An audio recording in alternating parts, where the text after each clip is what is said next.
إن الحمد لله نحمده ونستعينه من يهده الله فلا مضل له ومن يضلل فلا هادي له وأشهد أن لا إله إلا الله وحده لا شريك له وأشهد أن محمدا عبده ورسوله أما بعد فإن خير الحديث كتاب الله وخير الهدى هدى محمد صلى الله عليه وسلم وشر الأمور محدثاتها وكل محدثة بدعة وكل بدعة ضلالة وكل ضلالة في النار. أعوذ بالله من الشيطان الرجيم. ومن الناس من يشتري لهو الحديث ليضل عن سبيل الله بغير علم ويتخذها هزوا لهم عذاب مهين. عن أبي مالك الأشعري رضي الله تعالى عنه قال قال رسول الله صلى الله عليه وسلم يكون من بعد أقوام يستحلون الحرى والحرير والخمر والمعازف. رواه البخاري ومسلم. সম্মানিত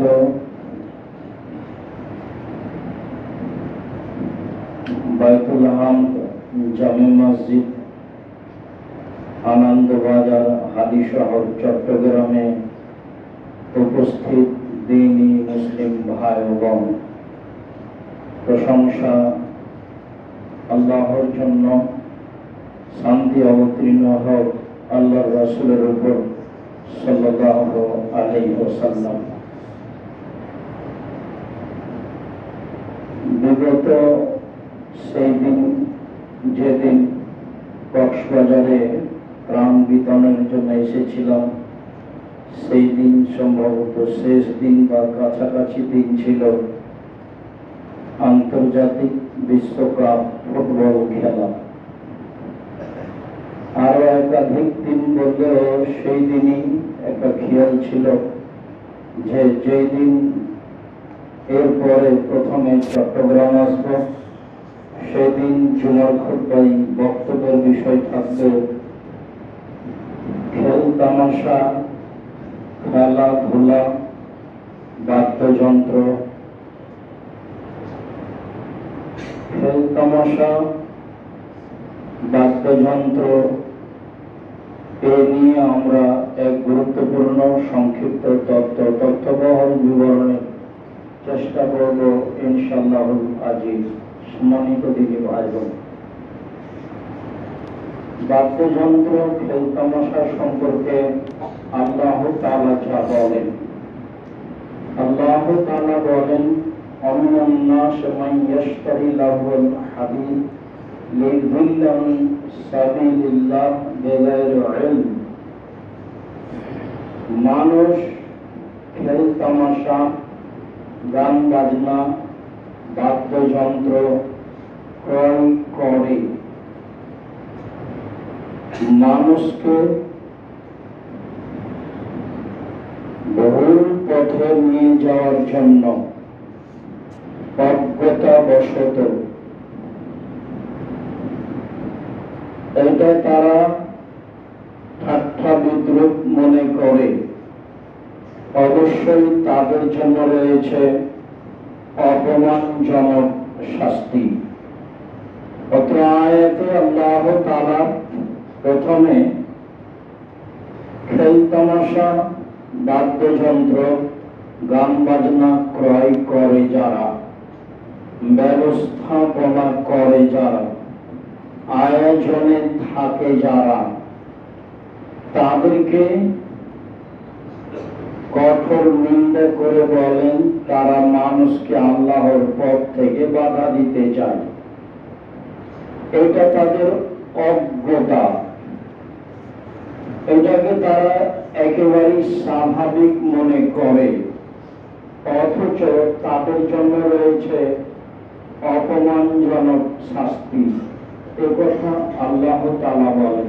উল্লেখ্য যে কোরআন মাজিদে বিভিন্ন জায়গায় পাপীদের ব্যাপারে শাস্তি বিভিন্ন ভাবে আলোচনা রয়েছে। তার এক শ্রেণীর মানুষের ব্যাপারে শাস্তির কথা উল্লেখ করেছেন আল্লাহ তাআলা।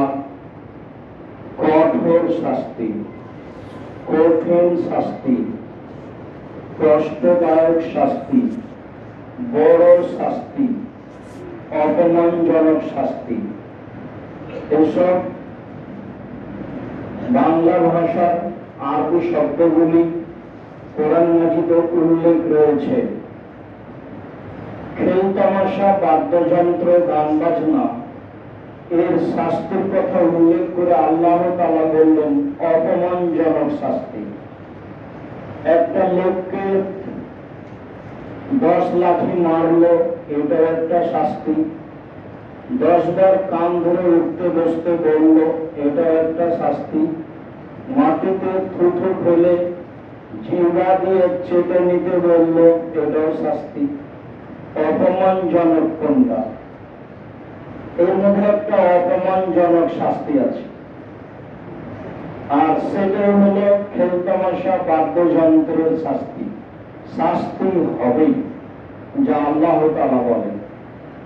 যেগুলো স্বাদ, আশা আকাঙ্ক্ষা, শান্তি তৃপ্তি, চক্ষু ঠান্ডা করা কাজ, সেগুলোর শাস্তি হচ্ছে অপমানজনক শাস্তি। মানুষ খেল তামাশা, বাদ্যযন্ত্র, গান বাজনা দেখে, ল্যাংটা নগ্ন মেয়ে দেখে চক্ষু ঠান্ডা করে, কলিজা ঠান্ডা করে, মনটা ঠান্ডা করে, জানটা সহাব করে, যার কারণে এর শাস্তি হলো অপমানজনক শাস্তি। মানুষ তার সময়কে নষ্ট করে, আয়ুপার্জন বন্ধ করে, গ্রহণ ত্যাগ করে, ঘন্টার ঘন্টা টিভি, মোবাইলে, বড় বড় স্ক্রিনে সময় কাটায়, পক্ষ নিয়ে কথা বলে, মেয়েরা নগ্ন হয়ে উল্লাস করে, কত কি করে তা আপনার জানা আছে ভালোভাবে। মর্মে শাস্তি রয়েছে অপমানজনক শাস্তি, যা আল্লাহ তাআলা বলেন। সম্মানিত দিনী ভাই বোন, আবু হুরায়রা রাদিয়াল্লাহু তাআলা আনহু বলেন, রাসূল সাল্লাল্লাহু আলাইহি ওয়াসাল্লাম বলেছেন, কুল্লু লাহমিন ইয়ালবি রাজুল ফাওয়া বাতিল।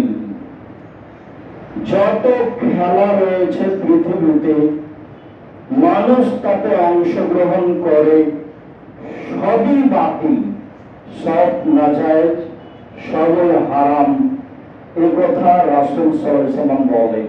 যত খেল তামাশা রয়েছে, বাদ্যযন্ত্র রয়েছে, গান বাজনা রয়েছে, সবই হারাম, সবই বাতিল।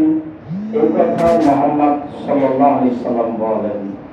তিনি পাশে এই কথাও বলেন যে, তবে রামিয়া হবে কওসে, তীর নিয়ে খেলা, তীর প্রশিক্ষণ, সময়ে শত্রুদের সাথে যুদ্ধ বিঘ্ন লড়াই করতে হবে।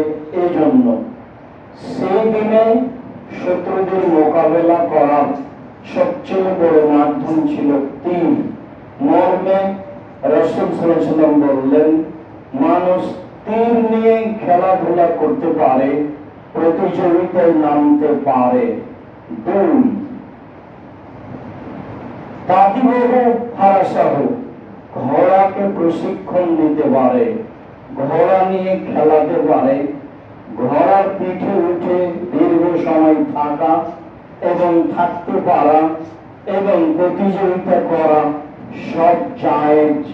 এটা হলো শত্রু পক্ষের সাথে ঘোড়া ব্যবহার করার জন্য, তা তিনি বৈধ বলে ঘোষণা দিলেন। 3,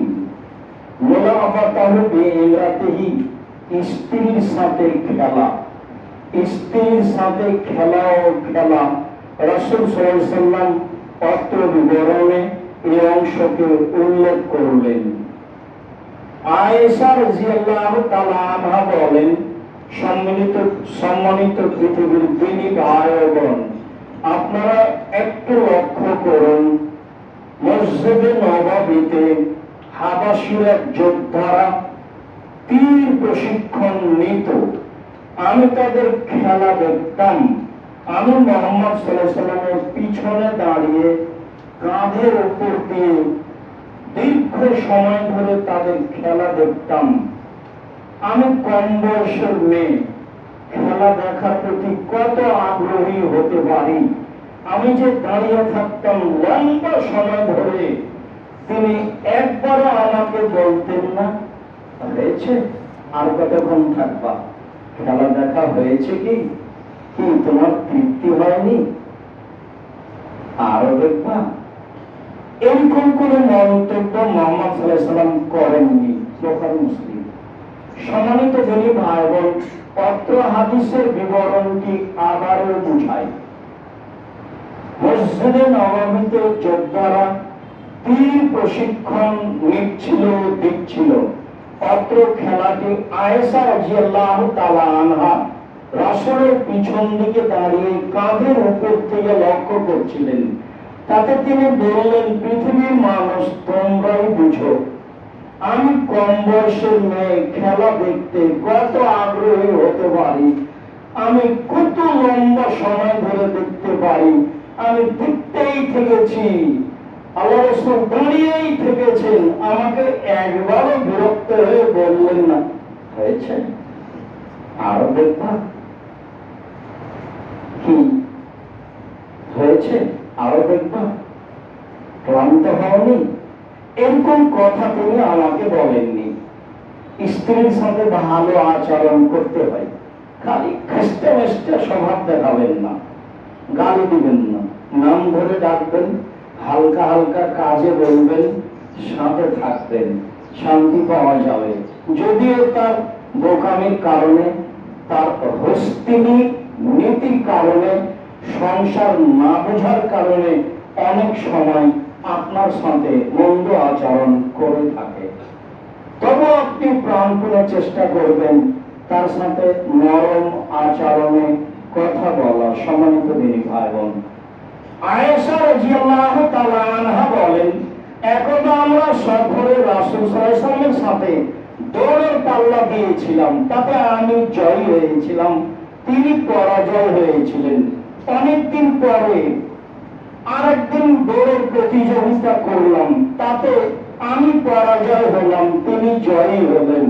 তখন আমাকে বলেন, আয়েশা, এইটা হলো সেইটা, তুমি ছিলে একদিন জয়ী, আমি হলাম একদিন জয়ী, সমান সমান, তাই না?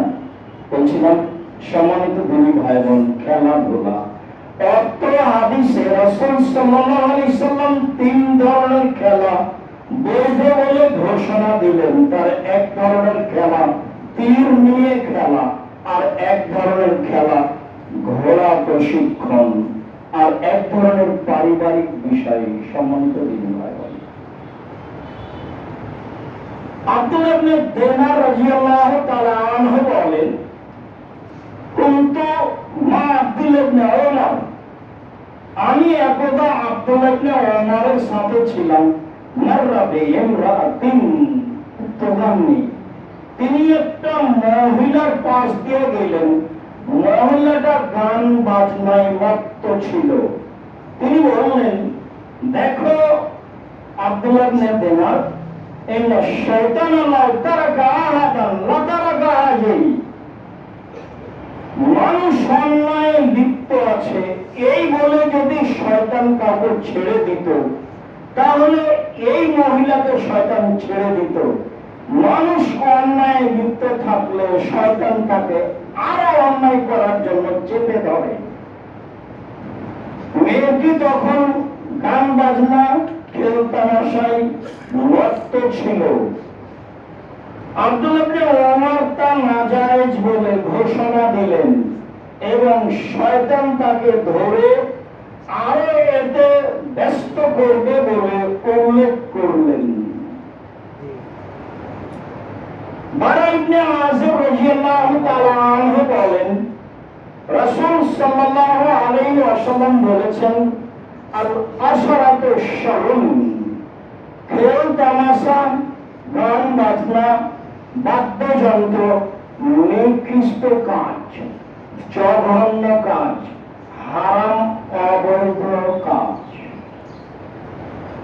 আনাস ইবনে মালিক রাদিয়াল্লাহু তাআলা আনহু বলেন, রাসূল সাল্লাল্লাহু আলাইহি ওয়াসাল্লাম বললেন, লাস্তু মিন দাদিন ওয়ালা দাদু মিন শাইইন, খেলাধুলার সাথে আমি সম্পৃক্ত নই, আর আমি খেলাধুলা পছন্দ করি না, আমি তাকে ঘৃণা করি। এ কথা মুহাম্মদ সাল্লাল্লাহু আলাইহি ওয়াসাল্লাম বলেন। উমামা বাহিলী রাদিয়াল্লাহু তাআলা আনহু বলেন, রাসূল সাল্লাল্লাহু আলাইহি ওয়াসাল্লাম বলেছেন, লা তাবিউল কায়নাত ওয়া তাশতারুহুন্না, পৃথিবীর মুসলিম পুরুষ নারী শুনে রেখো, তোমরা কখনো খেল তামাশা, গান বাজনা, বাদ্যযন্ত্রের জন্য এসব মাধ্যম ক্রয় করো না, এসব মেয়েদেরকে নিয়ে আসিও না, ক্রয় করো না, ওদের বিক্রয় করো না, তাদের গান বাজনা, খেল তামাশা, বাদ্যযন্ত্র শিখিয়ে দিও না, হারাম, এর মাধ্যমে যত পয়সা উপার্জন হবে সবই হারাম। দোকানে টিভি রেখে নগ্ন মেয়েকে নাচিয়ে আপনি উপার্জন করছেন, আপনি খুশি আছেন, কথা ঠিক, তবে উপার্জন হারাম, এ কথাই সত্য। তিনি বললেন, পৃথিবীর মানুষ, তোমরা মেয়েদেরকে গান বাজনা, বাদ্যযন্ত্র, খেল তামাশা শিখিয়ে দিও না, তোমরা তাদের ক্রয় করো না, তোমরা তাদের বিক্রয় করো না, তাদের উপার্জিত সম্পদ হারাম। এটা মুহাম্মদ সাল্লাল্লাহু আলাইহি ওয়াসাল্লামের মুখের ভাষা। সম্মানিত দিনী ভাই বোন, নাফে বলেন, কুনতু মা আব্দুল্লাহ ইবনে ওমর সামিয়া মিসমান, আমি নাফে আব্দুল্লাহ ইবনে ওমর রাদিয়াল্লাহু তাআলা আনহুর সাথে ছিলাম। হঠাৎ তিনি বাদ্যযন্ত্রের শব্দ শুনতে পেলেন। শুনে তিনি তার দুই আঙ্গুল তার দুই কানে ঢোকালেন। দুই কানে ঢুকিয়ে রাস্তা থেকে তিনি দূরে সরে গেলেন। দূরে সরে গিয়ে বলছেন, নাফে, হাল তাসমাউ শায়ান, তুমি কি এই বাদ্যযন্ত্রের শব্দ আওয়াজ শুনতে পাচ্ছ? আমি বললাম, জি না। তখন তিনি তার দুই আঙ্গুল দুই কান থেকে সরিয়ে নিলেন। তিনি বললেন, দেখুন আপনি, আমি একদা মুহাম্মদ সাল্লাল্লাহু আলাইহি ওয়াসাল্লামের সাথে ছিলাম। তিনি এইভাবেই বাদ্যযন্ত্রের শব্দ শুনতে পেলেন। তিনি তার দুই হাতের দুই আঙ্গুল দুই কানের ভিতরে ঢোকালেন, ঢুকিয়ে রাস্তা থেকে দূরে সরে গেলেন। তিনি বললেন, আব্দুল্লাহ ওমর, তুমি কি গান বাজনা, বাদ্যযন্ত্রের শব্দ শুনতে পাচ্ছ? আমি বললাম, জি না। তখন তিনি তার দুই আঙ্গুলকে তার দুই কান থেকে সরিয়ে নিলেন। সম্মানিত দিনী ভাই বোন, অত সহিহ হাদিস দ্বারা প্রমাণিত হয় যে গান বাজনা, বাদ্যযন্ত্র, খেল তামাশা হারাম। যদিও হেডমাস্টারের চলে না তার হাই স্কুল শিক্ষা প্রতিষ্ঠান গান বাজনা, বাদ্যযন্ত্র ছাড়া, যদিও এক শ্রেণীর পিতা মাতা তার ছেলে মেয়েকে গান বাজনা, বাদ্যযন্ত্র, গিটার, হারমোনিয়াম সবকিছু শেখাবে বলে সে ব্যস্ত। যদিও এক শ্রেণীর পিতা পশুর মতো, গরু ছাগলের মতো মেয়ে নাচে, গান বলে, আর বাবা চেয়ারে বসে দেখে, খুশি হয় মেয়ে কেমন নাচতে পারে, গান বলতে পারে, সেও নাকি পিতা। লম্বা সময় থেকে বলে আসছি, এমন পিতাকে যদি আমি পশু প্রাণীতে পরিণত করতে না পারি, তাহলে আমি আব্দুর রাজ্জাক বিন ইউসুফ জাতির সামনে কথা বলবো না। নতুন বলিনি, লম্বা সময় থেকে বলে আসছি। সম্মানিত দিনী ভাই বোন, গান বাজনা, বাদ্যযন্ত্র, খেল তামাশা হারাম। মালিক ইবনে আবু মুসা আশআরী বলেন, আবু মালিক আশআরী রাদিয়াল্লাহু তাআলা আনহু বলেন, রাসূল সাল্লাল্লাহু আলাইহি সাল্লাম বলেছেন, ইয়াকুনু মিন বাদি আকওয়াম ইস্তাহিলুনা আল-হিরা ওয়াল হারিরা ওয়াল খামরা ওয়াল মাসি। অচিরে আমার উম্মতে এমন মানুষ হবে যারা জেনাকে হালাল মনে করবে, যারা রেশমি কাপড়, সিল্ক পোশাককে হালাল মনে করবে, যারা মদকে হালাল মনে করবে, যারা খেল তামাশা, গান বাজনা, বাদ্যযন্ত্রকে হারাম মনে করবে, হালাল মনে করবে। অচিরে আমার উম্মত চলে আসছে যারা এসব গান বাজনা, খেল তামাশাকে হালাল মনে করবে। হাদিস বুখারী মুসলিম। অর্থ বুখারী মুসলিমের হাদিস দ্বারা প্রমাণিত হয় যে গান বাজনা, বাদ্যযন্ত্র, খেল তামাশা টোটালি হারাম। মদ যেমন হারাম, জেনা যেমন হারাম। তিনি অর্থ হাদিসে আমার উম্মত জেনাকে হালাল মনে করবে, মদকে হালাল মনে করবে, গান বাজনাকে হালাল মনে করবে, একই শব্দ উল্লেখ করেছেন। হাদিস বুখারী মুসলিম। আবু মালিক আশআরী রাদিয়াল্লাহু তাআলা আনহু বলেন, রাসূল সাল্লাল্লাহু আলাইহি সাল্লাম বলেছেন, লা ইয়াশরাবান্না নাসু মিন উম্মতি ওয়া ইয়াশরাবুনা বিগাইরি ইসমিহা। আমার উম্মত মদ খাবে, নাম দিবে অন্য। যা অনেক দিন থেকে আপনি অবগত আছেন, আমি নিজে বলেছি, সেগুলো হচ্ছে ঠান্ডা পেপসি, আরসি, কোকা-কোলা। যারা বলেছে এইগুলো নয়, আমি তাদেরকে বলে আসছি, আপনি বলেন সেগুলি কোনগুলি? আপনি যদি বলেন তা হচ্ছে ইয়াবা, সবাই বলে তা মদ। তা হচ্ছে গাঁজা, সবাই বলে তা মদ। তা হচ্ছে হিরোইন, তো সবাই বলে তা মদ। এমন কিছু বের করেন যা মানুষের মদ বলে না, মানুষে খায়, পান করে, অথচ তা মদ। আল্লাহর নবী বলছেন, আমার উম্মত মদ খাবে, নাম দিবে অন্য। আমি আপনাকে এটাই উল্লেখ করেছি, আপনি আরো জোরালো তদন্ত চালান। তিনি বলেন, এই সময়ে নেতাদের সম্মান করা হবে গান বাজনা, বাদ্যযন্ত্র দিয়ে। এই সময়ে নেতাদের সম্মান করা হবে গায়িকা দিয়ে। গায়িকারা, মেয়েরা গান বাজনার মাধ্যমে, নাচের মাধ্যমে নেতাদের সম্মান করবে, একথা মুহাম্মদ সাল্লাল্লাহু আলাইহি ওয়াসাল্লাম বলেন। হাদিস বুখারী মুসলিম। তাতে তিনি পরে বলেন, এদের উপরে ভূমিকম্প হবে, এরা মাটিতে ধসে যাবে। তিনি বলেন, আল্লাহ ওদের করে দিবে সুর, আল্লাহ ওদের করে দিবেন বানর, আল্লাহ ওদের করে দিবেন শুকর, আল্লাহ ওদের করে দিবেন বানর, আল্লাহ ওদের করে দিবেন সুর, আল্লাহ ওদের করে দিবেন বানর।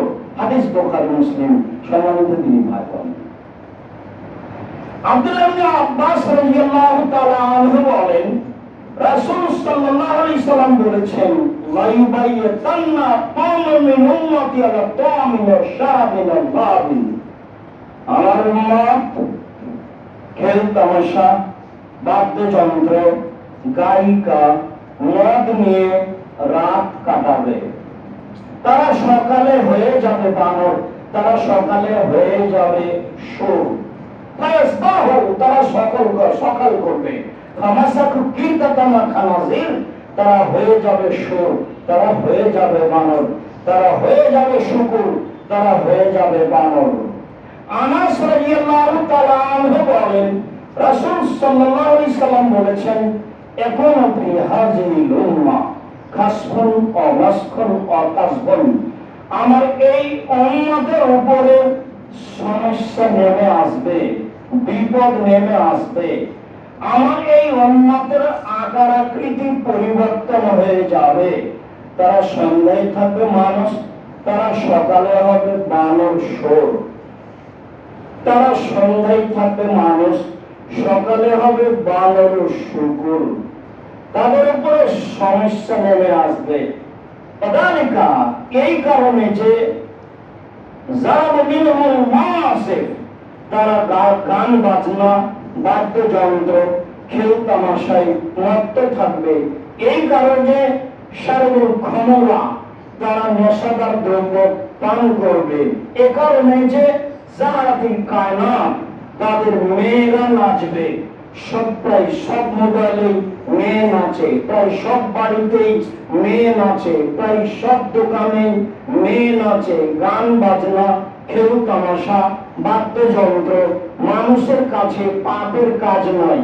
তা হোক না কেন দোকানের উদ্বোধনী, তা হোক না কেন বিবাহ শাদী, তা হোক না কেন আরো কিছু, সবার বাড়িতেই প্রায় সব ঘরেই মেয়েরা নাচে, গান বাজনা চলে।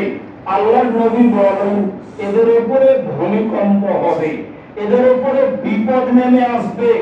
এরা হয়ে যাবে শুঁড়, এরা হয়ে যাবে বানর, এরা হয়ে যাবে শুঁড়, এরা হয়ে যাবে বানর। সম্মানিত দুই ভাই বোন, কেন আল্লাহর নবী বললেন যে ওরা শূকর হবে, বানর হবে? কেন তিনি বললেন না ওরা হয়ে যাবে কুকুর শ্রীগাল, তারা হয়ে যাবে সাপ ব্যাং? এরকম কিছু বললেন না কেন? কেন তিনি বললেন বানর? কেন তিনি বললেন শূকর? রহস্য।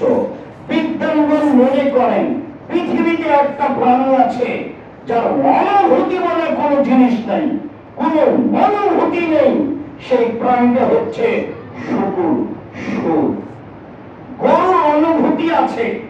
যেখানে গরুর গোবর আছে, ঘাস উঁচু হয়েছে, সে ঘাস গরু খায় না। যেখানে গরু জবে হয়েছে বা তার ভূমি কিছু পড়ে আছে, সেখানে গরু যায় না। আপনি টেনে নিয়ে যেতে পারেন না। তার মানে তার অনুভূতি কাজ করে। পৃথিবীতে একটা প্রাণী আছে শূকর, যার অনুভূতি বলে কোন জিনিস নাই। যেদিন মানুষ মুসলমান হয়ে যাবে অনুভূতিহীন, ওর যখন কোন অনুভূতি থাকবে না, তখন তারা হয়ে যাবে শুঁড়, হয়ে যাবে বানর। সম্মানিত দুই ভাই বোন, পতাকা ব্রাজিলের আপনার ঘরের উপরে কেন? তখন আপনি সত্যই কি মানুষ?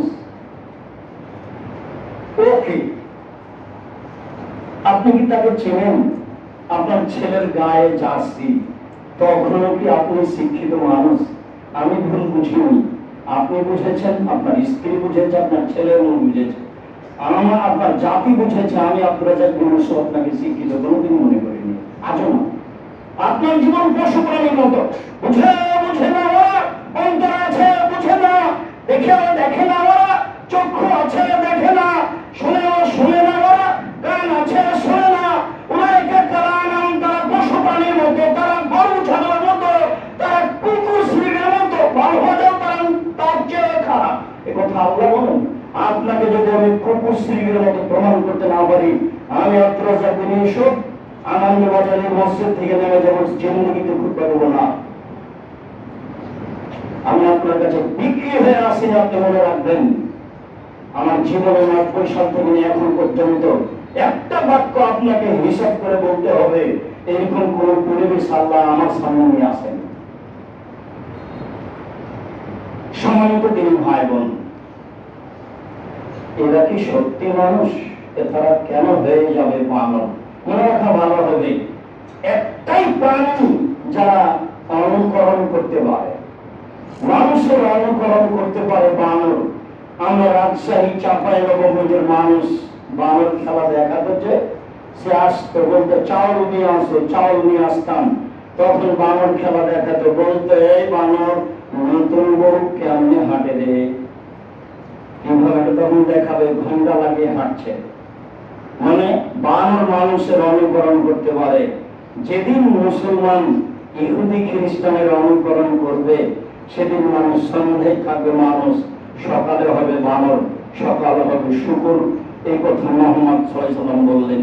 যেদিন মুসলমানদেরকে ভালো লাগবে ইহুদি খ্রিস্টানের কৃষ্টি কালচার, নিয়ম নীতি, অভ্যাস, আদাব, সেদিন মানুষ সন্ধ্যায় থাকবে মানুষ, সকালে হবে সুর, বানর। এই কথা মুহাম্মদ সাল্লাল্লাহু আলাইহি ওয়াসাল্লাম বললেন। সম্মানিত দিনী ভাই বোন, বিবেচনা করে জীবন কাটাই, ভালো হবে। আল্লাহ তুমি তৌফিক দান করো, আল্লাহুম্মা আমিন। আল্লাহুম্মা সাল্লি আলাইহি ওয়া বারিক আলাইহি। আলহামদুলিল্লাহ ওয়াহদা ওয়াসসালাতু ওয়াসসালামু আলা মান লা নাবিয়্যা বা'দা। সম্মানিত দিনী ভাই বোন, আবু সাঈদ খুদরি রাদিয়াল্লাহু তাআলা আনহু বলেন, রাসূল সাল্লাল্লাহু আলাইহি সাল্লাম বলেছেন, মান লাইবা বিমারদিশি ফাকাদ আসাল্লাহু রাসূলাহ। যে ব্যক্তি চৌসার, ছক্কা, লুডু, দাবা, পাঞ্জা, পাসা, ক্যারামবোর্ড, তাস, গেমস, ফ্রি ফায়ার, পাবজি, এই ধরনের পৃথিবীতে যত খেলা জন্ম নিয়েছে, আরো যত নেবে, এতে যদি অংশগ্রহণ করে, তাহলে সে আল্লাহ এবং তার রাসূলের নাফরমানি করল। সে একজন খারাপ, ঘৃণিত মানুষ। হাদিস মুসলিম।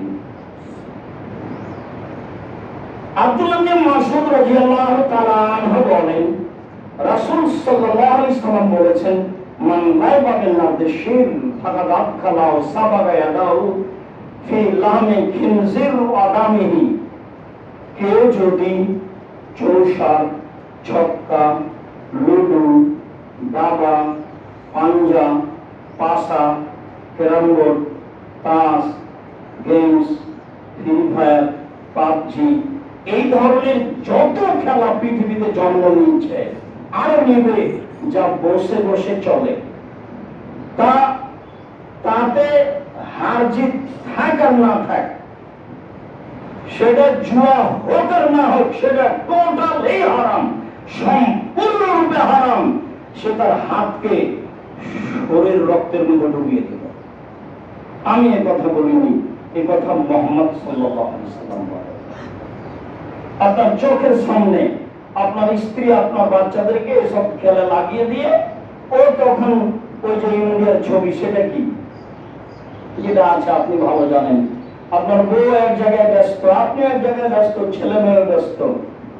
সম্মানিত দিনী ভাই বোন, এই কথা রাসূল সাল্লাল্লাহু আলাইহি ওয়াসাল্লাম বলেন। এই ধরনের খেলা কত হারাম, তাতে জুয়া থাকে না থাক, তাতে টাকার হার জিত থাকে না থাক, তা বসে বসে চলে। এই জন্য টোটালি হারাম, সম্পূর্ণরূপে হারাম।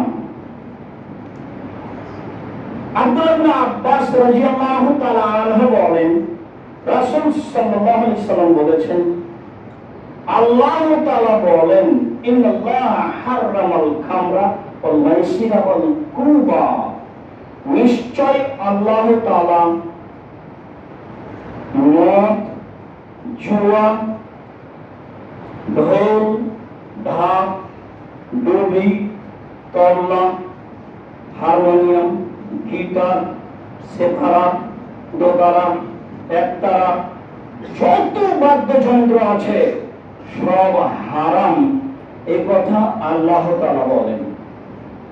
ঢোল, ঢাক, ডুবি, তবলা, হারমোনিয়াম, গিটার, সেতারা, দোতারা, একতারা, এই ধরনের আরো যত খেলা আছে যেটা বাদ্যযন্ত্র, সব হারাম। এই কথা আল্লাহ তাআলা বলেন। তাতে তিনি বলেন, মদ যেমন হারাম তেমন হারাম, জুয়া যেমন হারাম তেমন হারাম। এই ধরনের খেলায় অংশগ্রহণ করা হারাম। তাকে তিনি জুয়ার মতো, মদের মতো হারাম বলে ঘোষণা করেছেন। আমর ইবনে ইয়াসার রাদিয়াল্লাহু তাআলা আনহু বলেন, রাসূল সাল্লাল্লাহু আলাইহি সাল্লাম বলেছেন, লা ইয়াদখুলুল জান্নাতা আকুন, বাপ মাকে মানে না যে জান্নাতে যাবে না সে। দুই, জুয়া খেলে যে জান্নাতে যাবে না সে। তিন, খোটা দেয় যে জান্নাতে যাবে না সে। চার, নিয়মিত নেশাদার দ্রব্য পান করে যে জান্নাতে যাবে না সে। সম্মানিত দিনী ভাই বোন, অত হাদিসে একটি কথা আছে, জুয়া যাতে টাকার হার জিত থাকে, একে লক্ষ্য করে রাসূল সাল্লাল্লাহু আলাইহি ওয়াসাল্লাম বলেন, পৃথিবীর মানুষ শুনে রেখো, কেউ যদি কাউকে বলে তাল ফুকামেকা আসো জুয়া খেলি ফালিয়াতা সাদ্দাক, তাহলে তাকে কাফারা দিতে হবে, 10 জন মিসকিনকে 1.5 কেজি করে চাউল দিতে হবে। খেলেইনি, খালি বলেছে আসো খেলি। খেলেইনি, খালি বলেছে আসো খেলি। এক অবাক পাপ। পৃথিবীতে দুটা পাপ আছে, না খেলেও পাপী, না করেও পাপী। তার একটা খেলা হচ্ছে জুয়া খেলা। খালি বলেছে আসো জুয়া খেলি, তাহলে তাকে কাফারা দিতে হবে। আরেকটা পাপ আছে, মহিলারা যদি সাজুগুজু করে, সাজগোজ করে পুরুষের পাশ দিয়ে হাঁটে, তাহলে তারা ব্যভিচারিণী, ব্যভিচারিণী, ব্যভিচারিণী। রাসূল সাল্লাল্লাহু আলাইহি ওয়াসাল্লাম কথাটি 2 বার বা 3 বার বলেন, অথচ মেয়েটি জেনা করেনি। অবাক অবাক পাপ। যেমন দুনিয়াতে দুইটা পাপ আছে যা মানুষের ধারণায় নেকির কাজ, যা মাশাআল্লাহ চট্টগ্রামে খুব চলে। তার একটার নাম শিরক, তার একটার নাম বিদআত। দুটাই মানুষের ধারণায় নেকির কাজ। আজকের বিকালে কোথায় প্রোগ্রাম আছে 4টার দিকে, সেখানে আপনার সাথে শিরক বিদআত নিয়ে কিছু কথা হবে বলে আমরা আশা করছি ইনশাআল্লাহ। সম্মানিত দিনী ভাই বোন, জুয়া খেলায় অংশগ্রহণ করলে সে জান্নাতে যাবে না, এই কথা রাসূল সাল্লাল্লাহু আলাইহি ওয়াসাল্লাম বলেন, হাদিস সহিহ। এবার আপনাকে বলি, জুয়া 2022 সালে কাতারে খেলা হয়েছিল বিশ্বকাপ। তখনকার টাকা খরচ ছিল 22 লক্ষ কোটি টাকা, প্রায় 22 লক্ষ কোটি টাকা। তাতে আয়োজনে ছিল কাতার একাই। 2026-এ যেটা আপনি দেখলেন, তাতে আয়োজনে ছিল আমেরিকা, আয়োজনে ছিল কানাডা, আয়োজনে ছিল মেক্সিকো। 3টে দেশ মিলে খরচ করেছে প্রায় 1,70,000 কোটি টাকা, প্রায় 1,70,000 কোটি টাকা। বিজাতিরা যারা দিন ধর্ম মানে না, তারা অত্র খেলার আয়োজনে 1,70,000 কোটি টাকা খরচ করলো বলে বিজ্ঞানগণ দেখেন ও বলেন। আর একটা মুসলিম দেশ 2022 সালে অত্র আয়োজনে 22 লক্ষ কোটি টাকা খরচ করেছিল। যত কিয়ামতের লক্ষণ আছে সব মূলত আরব ভূখণ্ডে মুসলমানদের মধ্যে দেখা দেবে, যা রাসূল সাল্লাল্লাহু আলাইহি ওয়াসাল্লাম বলেছেন। সম্মানিত দিনী ভাই ভাই, তারপরেও কি এটা জুয়া নয়? এত টাকার হার জিত, তবু এটা জুয়া নয়? এরপরে 2, পক্ষপাতিত্ব। আপনি আর আপনার আর এক ভাই, আপনার বাড়িতে আছে ব্রাজিলের পতাকা, আর একজনের বাড়িতে আছে আর্জেন্টিনার পতাকা, তখন আপনি মুসলমান? কত খরচ আছে, কত মোবাইলে খরচ হয়েছে, কত টিভিতে খরচ হয়েছে। তারপরে আছে বাজি, কত টাকা আপনি আর কত টাকা সে। তারপরে আছে বিদ্বেষী ভাবাপন্ন একজন আর একজনের সাথে। তারপরে আছে সময়ের ক্ষতি। তারপরে আছে মেয়েদের নগ্নতা, উল্লাসিতা, যে নাই ভরপুর। এত নেক্কারজনক, নোংরা, জঘন্য, অসভ্য, বর্বর ইহুদি খ্রিস্টানদের নেক্কারজনক খেলা চলে, আর আপনার ছেলে মেয়ে দেখে, তবু এটা জুয়া নয়, তবু এটা হারাম নয়, তবু আপনি মুসলমান। কে বলেছে আপনি শিক্ষিত মানুষ? আপনার ছেলে মেয়েকে আমি আব্দুর রাজ্জাক বিন ইউসুফ যদি অশিক্ষিত প্রমাণ করতে না পারি, জাতির সামনে বক্তব্য দিব না। কি মনে করেন আপনি ওর জার্সি আপনার গায়ে কেন? আমি আব্দুর রাজ্জাক বিন ইউসুফ ওই জার্সি দিয়ে টয়লেট পেপার হিসেবে ব্যবহার করবো না, আমি প্রস্তুত। ওই জার্সি আপনার ছেলের গায়ে, আপনার গায়ে লেখা আছে 40, আপনি সালাত আদায় করছেন, পিছনে আপনার 40 দেখতে দিতে আমার সময় শেষ। খেলোয়াড়ের মতো করে আপনার মাথার চুল কাটা আছে, আপনার ছেলের কাটা আছে, তখন আপনি মুসলমান? বুঝাতে পারলাম না। আল্লাহ তাআলা বলছেন লান তারজা আনকাল ইয়াহুদুন নাসারা হাত্তা তাতাবিয়া মিল্লাতাহুম। মুহাম্মদ সাল্লাল্লাহু আলাইহি ওয়াসাল্লাম ইহুদি খ্রিস্টান কিয়ামত পর্যন্ত আপনাকে মানবে না, মানবে না, মানবে না, মানবে না। আপনি নিজেই ইহুদি হয়ে যাও, তাহলে খুশি হবে। নিজে খ্রিস্টান হয়ে যাও, তখন খুশি হবে। অবাক কথা, সারা বংশ পড়ে 14 গোষ্ঠী নিয়ে, আল পরিবার নিয়ে আপনি বড় স্কিম দিয়ে ঢাকা বিশ্ববিদ্যালয়, চট্টগ্রাম বিশ্ববিদ্যালয়, গ্রামে গ্রামে এই খেলা দেখেন, তবু আপনি মুসলমান? তবুও সেটা খেলা যায় কি করে হতে পারে? অবাক কথা। এরাই দাস দাসী, যাকে যার ব্যাপারে আব্দুল্লাহ বক্তব্যে একাধিক দিন বলেছে, কই আপনার বিশ্ববিদ্যালয়ে বড় স্কিমে এই খেলা চলে? পৃথিবীতে যেগুলো শ্রেষ্ঠ বিশ্ববিদ্যালয় আপনি বলেন, সেই চত্বরতে চলে না? কেমব্রিজে ছিল, অক্সফোর্ডে ছিল, হার্ভার্ডে ছিল, দেখেন তাদের মাঠে ছিল কিনা? আপনি যে আসলেই দাস, আপনি যে আসলেই দাসী, আপনার যে ঘেলু বলে কোনো জিনিস নাই, আপনি যে কুকুর ছেলের মতো জীবন কাটান, এ কথাই ঠিক যেটা আল্লাহ বলেছেন। বুঝে বুঝে না ওরা, অন্তর আছে বুঝে না, দেখে দেখে না ওরা, চক্ষু আছে দেখে না, শুনে শোনে না ওরা, কান আছে শোনে না। উলাইকা কালানাম, তারা পশু প্রাণীর মতো, তারা গরু ছাগলের মতো, তারা কুকুর শ্রেণীর মতো, বাঁধে মাজাল বরং তার চেয়ে খারাপ। এলাম দেখি সম্মানিত দিনী ভাই, এমনটা কেন? জি, কিয়ামতের লক্ষণ। যখন মানুষ নিচে নামতে নামতে অনেক নিচে নেমে যাবে, তখন এমনটা হবে। কেমন?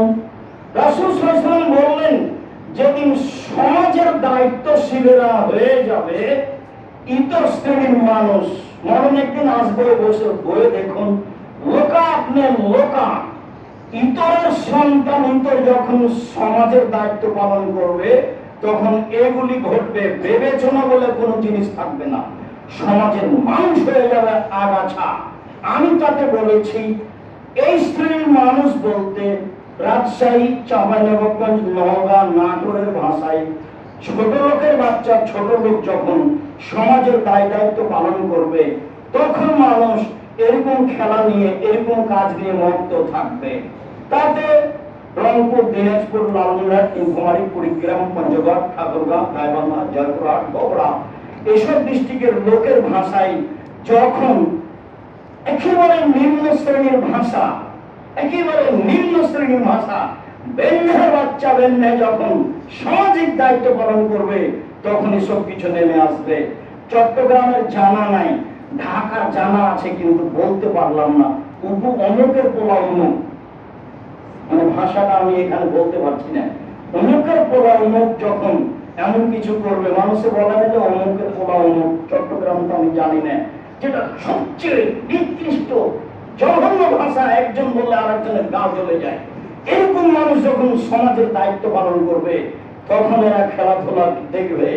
রাসূল সাল্লাল্লাহু আলাইহি ওয়াসাল্লাম বললেন, পৃথিবীর মানুষ, আমি চলে যাচ্ছি, কোরআন এবং হাদিস থাকছে, মনে রাখো, ইসলাম মানে 14 ইহুদি খ্রিস্টানের কৃষ্টি কালচার, নিয়ম নীতি ছিল, সব আমি আমার পায়ের নিচে রেখে দিলাম। যারা তাদের সাদৃশ্য অবলম্বন করবে, পোশাকে, মাথার চুলে, চলাফেরাই, তারা বিচারের মাঠে তাদের সাথে থাকবে। তোমরা ইহুদি খ্রিস্টানের বিরোধিতা করো, এ কথা মুহাম্মদ সাল্লাল্লাহু আলাইহি ওয়াসাল্লাম বললেন। আলোচনার শেষে চলে আসি, কেন এমন? এবার মূল কথাই ফিরে যায়, কেন এমন?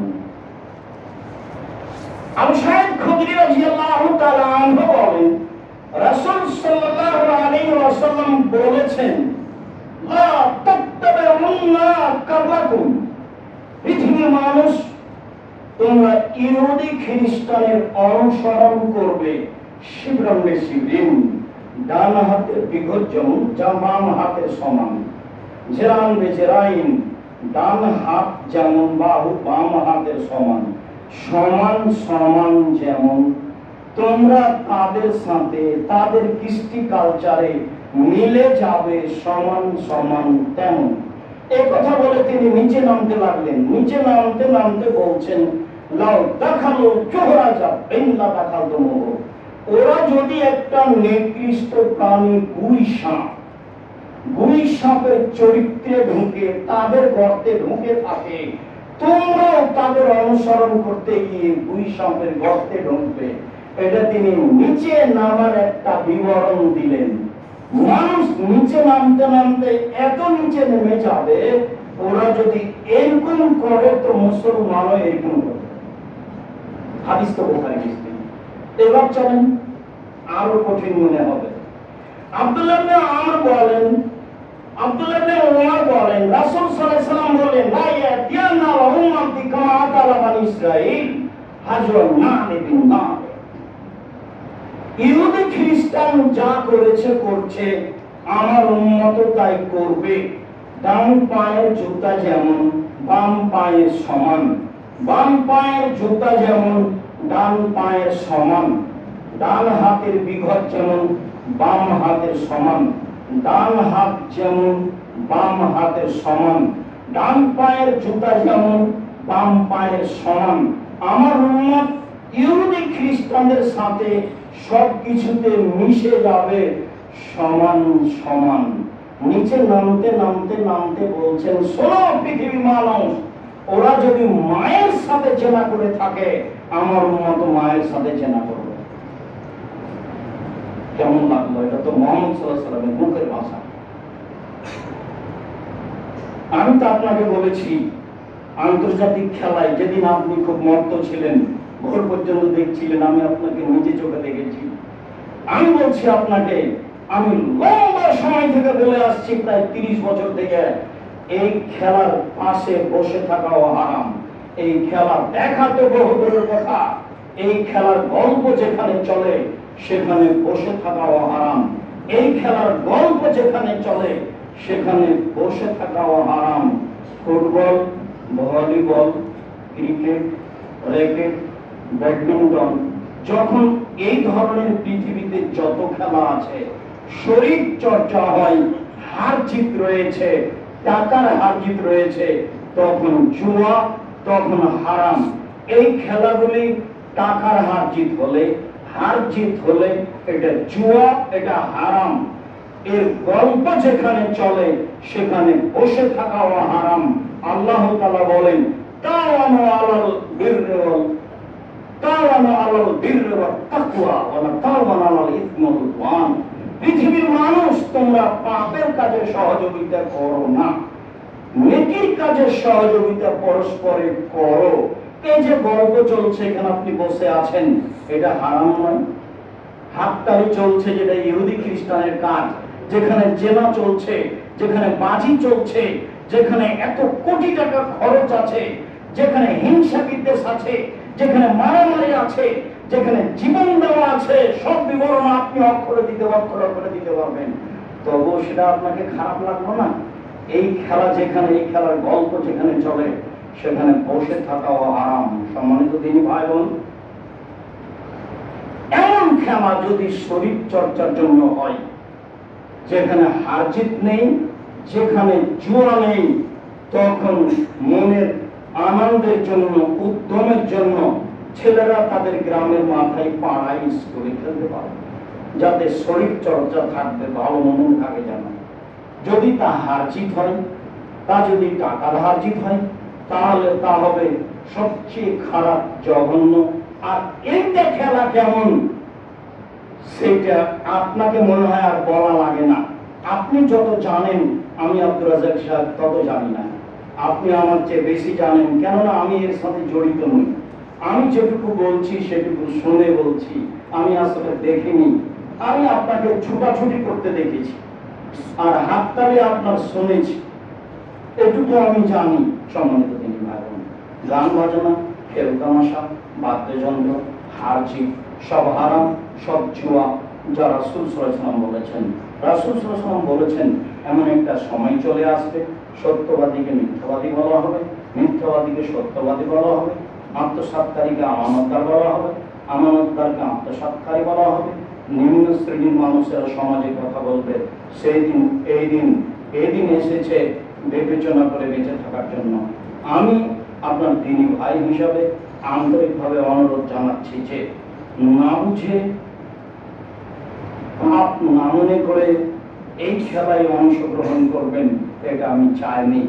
আপনি নিজেকে, আপনার পরিবারকে হেফাজত করার জন্য প্রাণপণে চেষ্টা করুন। সম্মানিত দিনী ভাই, আজকের জন্য অত্র বিবরণে যা আমি বলেছি তা বলার পরে আরো বলছি যে সময়ের গতিতে আমরা চট্টগ্রামে জামিয়া সালাফে গড়ব ইনশাআল্লাহ।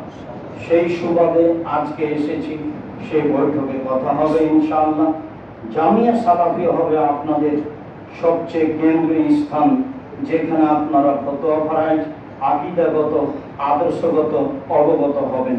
ঢাকায় প্রায় 100 বিঘার উপরে জামিয়া সালাফে গড়ে উঠে, দিনাজপুরে প্রায় 20 বিঘা জমির উপরে জামিয়া সালাফে গড়ে উঠে, রাজশাহীতে প্রায় 50 বিঘা জমির উপরে জামিয়া সালাফে গড়ে উঠে। জামিয়া সালাফে প্রায় 5000-এর বেশি ছেলে মেয়ে পড়াশোনা করে, প্রায় 300-র অধিক শিক্ষক শিক্ষিকা অবস্থান করেন, যাদের প্রায় 50 লক্ষ টাকার বেশি বেতন লাগে। জামিয়া সালাফের অধীনে 700-রও বেশি মক্তব চলে। জামিয়া সালাফে অনলাইন আল-ইতিসাম টিভির ব্যবস্থা আছে। জামিয়া সালাফে ক্ষুদ্র ঋণের ব্যবস্থা আছে। জামিয়া সালাফে আপনার আল-ইতিসাম পত্রিকা আছে। জামিয়া সালাফে বহু ইয়াতিম লালন পালনের ব্যবস্থা আছে, প্রায় 500-র অধিক। জামিয়া সালাফে আপনার সেবায় সার্বিক নিয়োজিত আছে।